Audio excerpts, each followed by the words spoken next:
Hi ඔයාලා හැමෝම් සාදරයෙන් පිළිගන්නවා මගේ YouTube channel එකට.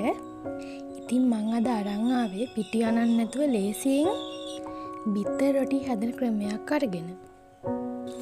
ඉතින් අපි බ්ලෙන්ඩර් කප් එකක් අරගෙන ඒකට පාන් පිටි එක් කරගන්න ඕනේ. අවශ්‍ය පමණින් ලුණු, බේකින් පවුඩර් එක් කරගන්න ඕන.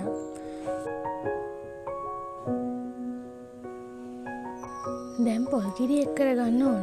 පොල් කිරි නැත්තම් ඕගොල්ලන්ට වතුර උනත් එක් කරගන්න පුළුවන්.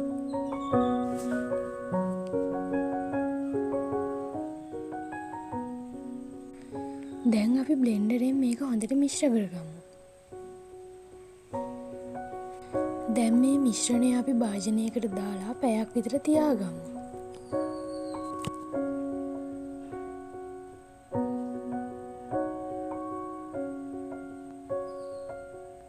දැන් අපි බිත්තරන මිශ්‍රණය හදාගන්න ඕන. ඒකට අමු මිරිස්, ලුණු, කරපිංචා, බිත්තර ගෙඩි අවශ්‍ය පමණින් ගන්න ඕන. ඒ වගේම ගම්මිරිස් කුඩු, ලුණු කුඩු, කෑලි මිරිස් අවශ්‍ය පමණින් එක් කරගන්න ඕන.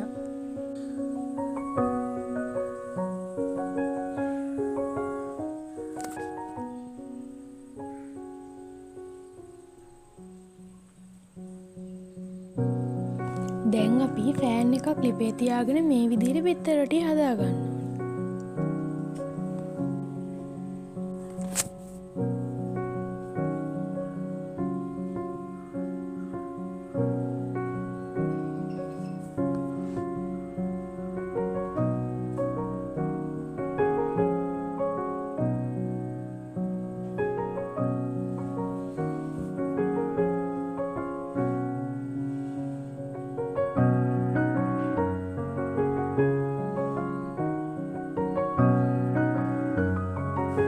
විදියට හොඳින් හදාගත්තට පස්සේ ඉතින් අපි බිත්තර රොටි හදලා ඉවරයි. මේ වගේ තවත් වීඩියෝ එකක් ඕන නම් මාව subscribe කරලා අපේ channel එකට එක්ව වෙන්න කියලා ආදරෙන් ඉල්ලනවා.